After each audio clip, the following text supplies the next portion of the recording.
Hey, what's up? Welcome to my channel. Just doing you a little tutorial about how to design good games. Now, this is written by Mark Overmars, and he had some advice, and I just want to give it to you, and maybe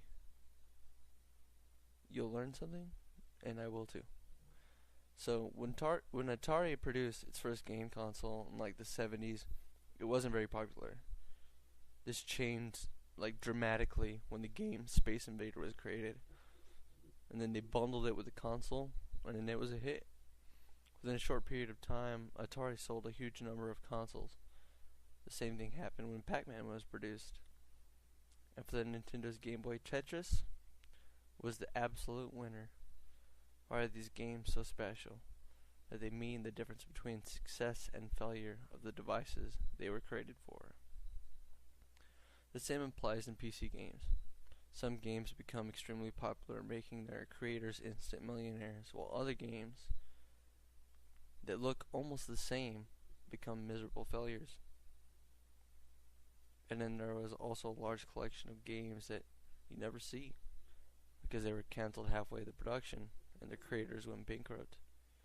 What makes a game a winner and what leads to failure? This is a very difficult question to answer. It involves many different aspects. In this tutorial we will delve into some of the aspects, and I'll hope that we'll help you create better games. Many elements of this tutorial were based on a paper by Greg Costigan. Now, what is a game? Before talking about good games, we should decide what a game is in the first place. There's a surprising amount of discussion about this issue, and there are many different definitions. It is easier to say what is not a game. A movie is not a game. This is rather obvious, but why? What elements of games are missing in movies? The main difference is that there is no active participation of the viewer in a movie. The viewer does not control the movie and cannot make decisions that influence the outcome of the movie. Now, the same is true about stories and plays in the theater. Also, the final outcome of the movie is fixed, even though the viewer might not know it. This is a crucial aspect of movies and plays. People in general don't like plays in which the outcome is not predetermined. In games, the opposite is true. People do not like it when the outcome of the game is fixed. They want to influence it. They want to have influence on that outcome. They want to be in control. Now, a toy is not a game either. You play with a toy, but you do not play with a game. You play the game. With a toy, there are no predefined goals, although during play you tend to set such goals for yourself. A number of computer games actually are close to being toys. For example, in SimCity or The Sims, there are no clearly defined goals. You can build your own city or family and most likely set your own goals, like creating the biggest city. But there's not really a notion of winning the game. One could add this, for example, you could add that game is won when your city has reached a particular population. But the game continues. But this can be frustrating because it is not a natural ending. This being said, there is nothing wrong with creating a nice, interactive computer toy. Now, a drawing program is not a game. A drawing program is fun to play with and encourages creativity, but again, it has no clear set goals. The user defines the goals, and it is the user who decides whether the goals are reached. Now, a puzzle, it's not a game either. This is a more difficult one. Clearly, many games contain puzzle elements, but a puzzle is static, while a game is dynamic and changes in the course of playing it. A satisfying game can be played over and over again, and there are different strategies that lead to success. So what is a computer game then? Here's a possible definition. A computer game is a software program in which one or more players make decisions to the control of the game, objects, and resources in pursuit of a goal. Note that a definition does not talk about graphics or sound effect or in-game movies. Such aspects obviously do play a role in making nice, appealing games, but they do not make the game, and they are not an essential aspect of games. Let us look at the different ingredients. of the definition in some more detail. A computer game is a software program. This makes it rather different from, for example, board games or sport games. It takes away some of the fun of the games. There are no pieces to move around and there's no physical satisfaction, although some recent games like Dance Dance Revolution or the games for the new Nintendo Wii console involve physical exercise. Also, the social aspects are less prominent, although online multiplayer games add a new form of social interaction, but we get quite a bit in return. A software program can much better react to and adapt to the players. Most computer games have a real-time element that is not present in board games. The game continues even when the players do nothing. This can lead to enhanced excitement and a better feeling of presence in the game world. Also, computers and computer gamers can adapt to the players, making it satisfying for a large variety of different players, both beginners and advanced. The possibility of having computer-controlled components adds many new challenges. Computer games can also be more complex because the game itself can help the players understand the different aspects and teach the player how to play. Finally, computer games can create a more immersive environment by adding wonderful graphics, music, and cutscenes. Now, a computer game involves players. This is rather obvious. A game is not something to watch. You should be involved in a game. Now, don't underestimate the importance of the player. Beginning game designers often forget that you make the game not for yourself, but for the people that are going to play it. So you always have to think about who they are. A game for children would be rather different than a game for adults. And a game for hardcore gamers should be rather different from a game for less experienced players. You need to pick the correct audience. Bad games are often written for the wrong audience.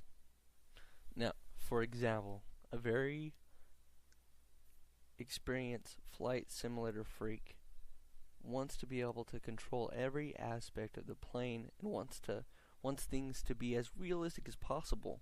For a player that just wants a bit of quick flying fun, this is frustrating and boring, and such a player will most likely never get the plane to take off, let alone get it to land. Now, playing a game is about making decisions. The player makes decisions that influence the rest of the game.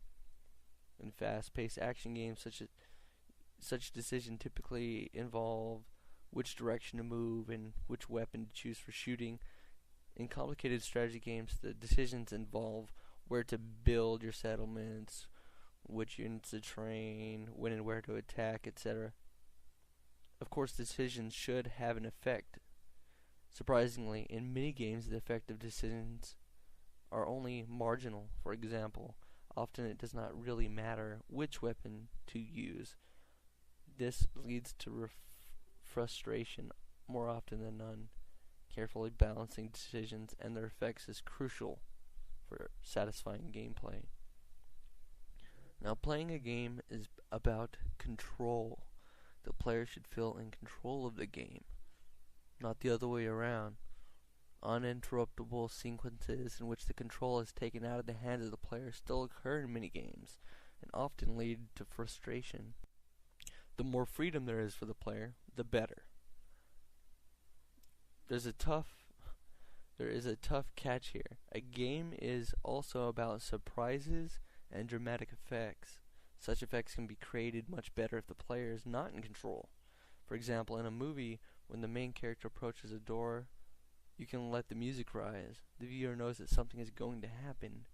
Together with zooming in on the door, this can create a dramatic effect. But if the same thing was to happen in game, and at the last instance the player decides not to open the door, most of the effect is gone and even becomes absurd. Careful balance of freedom of control and dramatic effect is difficult. There is another less valid reason for not allowing too much control. More freedom and control for the player makes it more work to create the game. Whenever you need to constrain the user, try to do this in a natural way. For example, In Riven, the player moves between different parts of the game world. By letting the user use some kind of train system, it is natural that this motion gets automatic and cannot be controlled by the player. Now about game objects and resources. In a game, you normally control certain game objects, like the main character units, a car, etc. In some games, you can control just one object, while in other games, for example, strategy games, StarCraft, Command & Conquer, you can control many different objects. Besides this game, objects that the player controls, there are normally many other objects that are controlled by the computer. The game's object the player controls play a certain role in the game. This is an important property. In other programs, you can also control certain objects like buttons, but these do not play a role in the program. They are only meant to give certain commands to the program. Besides controlling game objects, you must often also manage certain resources. This is most evident in strategy games and simulation games, in which you must manage the amount of food, wood, stone, gold, etc., money, cash, coins, whatever it may be. But also in many other games, there are resources to manage, like ammunition for your weapons, a shield that can be used a limited amount of time, etc. Now, careful planning of resources and their use can add many nice aspects to the gameplay. The game designer must balance the availability of the resource with their need to achieve interesting gameplay. Now, a game needs a goal. I have to reiterate that. A game needs a goal. This is a crucial ingredient in the game. People want to win a game, and hence there must be a goal to reach. For long games, there should be also sub-goals, like finishing a particular level, defeating a certain monster, or acquiring a new spell. Reaching a goal or sub-goal should result in a reward, cash, experience, level up, new areas, yada yada. Such a reward can consist of a score or some nice movie, but it's better if the reward is actually part of the gameplay itself. For example, a new weapon, some additional useful information, blah blah. We will talk more about goals and rewards in a moment. Now, what is a good game? So now we know what a computer game is, but is does not say much about when a game is good. Think about the following computer game. You have to rescue the princess, who is held in a fortress. On the screen you are shown two roads, one leading to a fortress, the other leading to a cave. You have to decide which road to take. You choose the road to the fortress. Congratulations, you rescued the princess and won the game. You choose the other road. Bad luck. You are eaten by the cave monster and die. If you verify that, this game has all the ingredients described above. There is a player, there's a decision to make, the player controls what is happening, there are game objects, the prince, the cave monster, the road, etc. And there is a clear goal, but it is obviously a rather boring game. There's no challenge. The game is too easy. So clearly we have to do a better job to make an interesting game. Now, reaching goals is an important part of the game. Now, an important part of the game is there is a goal, and the game challenges the player to try to achieve this goal. Actually, there are many different sub-goals. Often, there are sub-goals, main quests, and you have side quests. Goals come in all sorts and shapes. A goal can be to try and shoot an enemy plane, or to finish a level by collecting all diamonds, or to reach the highest score, or to finish the game. Clearly, some of these goals are short-term goals, while others are long-term goals that can only be reached by the player playing the game for weeks. A good game is filled with these goals, and the player should be rewarded when he or she reaches one of these goals. Rewards give an important and additional motivation to try to reach the goals. Goals should not be too easy to achieve either. There must be a challenge. When the game progresses, the goals should become more and increasingly difficult to reach. The player has to become better at the game to achieve them. This learning curve is very important. In the beginning, the player needs to understand the controls and the mechanisms in the game. This is best done by letting him achieve some simple goals. Later on, the player understands the game better and will be ready for bigger challenges. Obviously, when goals are hard to achieve, there's a big chance of failure. You have to be careful with failure though. It can easily put the player off, making him stop playing. And that is definitely not what you want to happen as the game creator. To avoid this, it is crucial that in the case of failure, the player always has the feelings he made a mistake that he could have avoided. It should not be the game's fault that the player lost, but his own. It is one of the aspects that distinguishes games like Pac-Man, Tetris from other games. You always have the feeling you did something stupid. You can be pretty angry with yourself when it goes wrong and you are determined to avoid this mistake the next time. This feeling keeps you playing the game. On the other hand, consider a maze game in which from time to time at a random spot a flash of lightning occurs, killing you. In such a game, you as a player did nothing wrong. You just had bad luck to be at the wrong spot. This is very frustrating. You're not angry with yourself, but with the game. And you probably soon stop playing it. Don't think that the commercial games are perfect in this matter. Quite often, some games, for example, produce enemies at random locations and random moments in time. If you had bad luck, they appear at the wrong moment right next to you and kill you. Frustrating. You should learn from this. You should learn from this that you have to be careful with luck in your games. Whether the player can achieve a goal should not depend on your good or bad luck. Bad luck is of course very frustrating for a player, but also good luck does not give the player satisfaction. Imagine that you can be lucky and find a super bomb just before facing the main enemy. Having the super bomb make the fight very simple, while not having it makes it a major challenge. With the super bomb, the player will not have the feeling he conquered the enemy himself. Would have been much better if the super bomb was always there, but the player had to make a difficult move to get it. For example, jumping over a dangerous pit or slaying some second boss. Now the player has an interesting decision: performing the dangerous jump to make the fight easy, or not risking the fall and fighting the enemy with lesser weapons. Now decisions. As we saw in the last example, creating an interesting decision enhances the gameplay considerably. In general, decisions are crucial ingredients of games.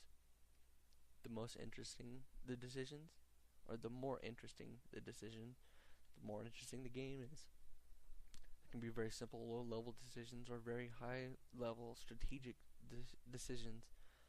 Let us look at the well-known Pac-Man game. It is packed with decisions. The most important decision that you constantly have to take is which direction to move in. Are you trying to stay as far as possible away from the monsters, or are you going to play after the dots even if the monsters stay close by? And will you go to the corner where you might be caught, or will you stay in the center where you can move in more directions, but can also be attacked from multiple sides? A second type of decision lies with the pills you can eat to chase the monsters. When are you going to chase them? Do you leave them to the end and only use them to get the final dots? Or do you use them early on to clear most of the maze? And if you eat them, are you going to hunt for the monsters to get extra points, or going to play safe? And finally, there is the bonus item that appears from time to time. You could try to get it for extra points, but will you run the risk of being eaten by a monster? When there are many decisions to make, like in Pac-Man, the player will make mistakes. In Pac-Man, these mistakes are not immediately fatal, but it will require you to work harder to finish the level or to get the highest score. This is important because everybody makes mistakes, and you should not be punished too much for such mistakes. In the same way as a reward should be related to the achievement you made, a punishment should be related to the seriousness of your mistake. Player loses the game, the result should be a grave mistake. Of course, it could be a series of smaller ones. If the player loses the game, this should be the result of a grave mistake or a series of small ones. In such case, the player will definitely feel that he himself is to blame for the loss and will continue playing to try to do better. Now, balance is crucial, and in a good game, different game aspects are balanced. For example, the player should have the weapons with which he can fight the enemies. The weapons should not be too strong. That would make the game too easy. They should not be too weak, because then the player can only survive if he has a lot of luck.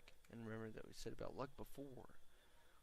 Balance is difficult to achieve, and players are very clever in finding out where the game is unbalanced and exploit this unbalance, thereby often ruining the fun of the game. There are three different aspects of balance. Balance between players, balance between the player and the gameplay, and balance between the different features in the game.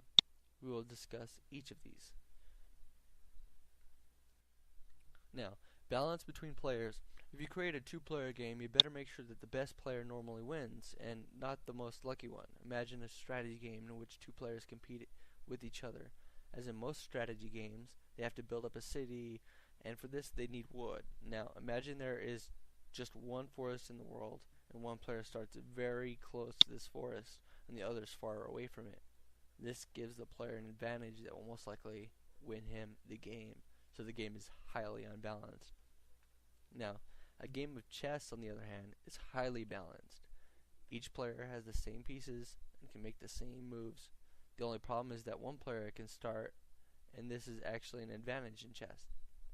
But this is balanced out because in a match each player can start the same number of times. Chess is a symmetric game. Symmetric games are well balanced, but symmetry is also a bit boring. Imagine that in a strategy game I mentioned, the world looks completely symmetrical and each player plays the same race with the same units. That'd make the game less appealing. Still, it is used rather often. For example, the multiplayer maps in Red Alert 2 are very symmetrical. The real game design challenge is to make a non-symmetrical game that is still rather balanced. Now, one way of achieving this is to use fake asymmetry. Let me demonstrate this. For example, in our strategy game, we let the first player start behind a mountain range while the second player has a city behind a river. The first player will give the ability to create boats while the second player has equipment to drill tunnels. This looks very asymmetric, but the tunnels can be used to pass the mountain range in a similar way the boats can be used to pass the river. So balance is restored again. Many strategy games use some type of fake asymmetry. Races might look rather different, but in the end the possibilities are very similar. Balance between the player and the gameplay. The gameplay is there to help the player, not to fight the player. As was said before, the player should lose because he made a mistake, not because, for example, he forgot the key combination to fire the cannon. Careful design of the interaction, use of the keyboard, mouse, joystick, controller, etc. is important to avoid this type of problem. Now, also you need to strike a good balance between what the player must do and what the game does for him. For example, in most games the player does not need to continuously push buttons to make the game character walk. The game does this automatically for him, but the player must press a button to make the character shoot. In many strategy games, soldiers automatically start attacking enemies that come in close range, rather than requesting the player to constantly check on all the units. But the player must decide when to start an invasion and invade foreign territory. But also well-known games make the wrong decisions here. For example, they force the player to constantly bring food to the troops, or they force you to manually withdraw wounded soldiers from the battle. For example, one of the things many people complained about in Black and White was that when your people were praying, you had to bring them food all the time. Now let us consider another example. In the early adventure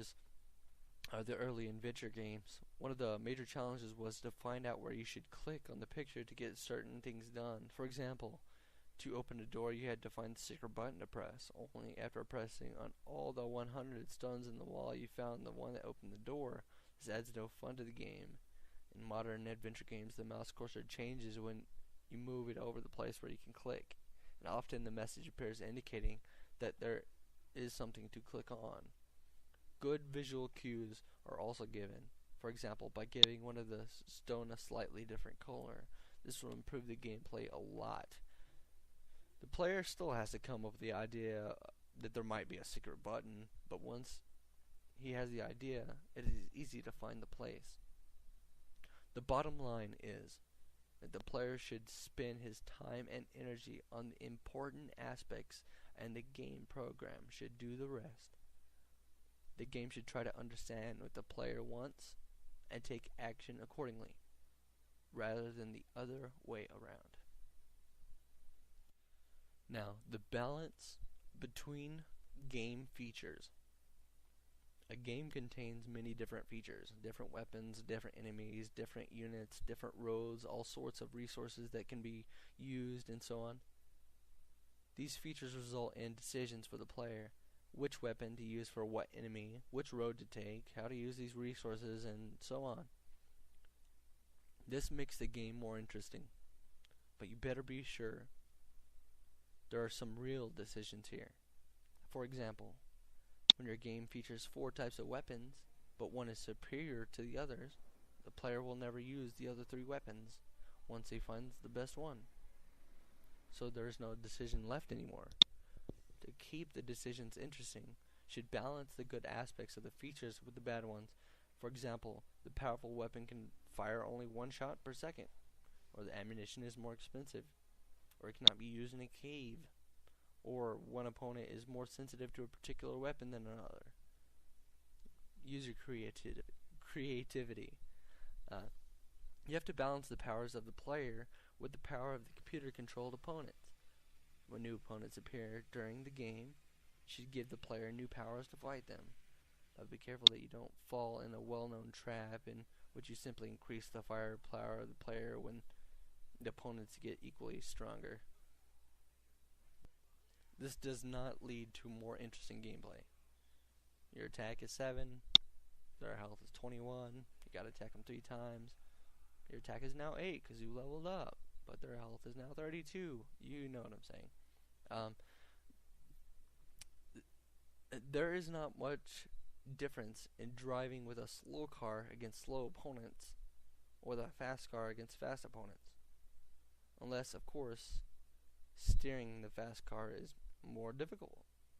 A key issue here is that the player should improve during the game, not the character he plays or the car he drives or the weapon he uses. This is not to say that the character of cars should not improve, but the improved character should reflect the improvements in the player. Don't forget that a player must learn to play the game. That is, the game should start easy with easy decisions for the player to make. When the game progresses and the player becomes better at it, he should get more and more complicated decisions to make, and the game should become increasingly more difficult to present additional challenges to the player. This can be achieved by introducing new features gradually during the game. The features should match the player's abilities. Make sure that there are still new features appearing far into the game. Too many games show all the features in the first few levels, after which the game becomes just more of the same. Good games come up with surprises all the way to the end.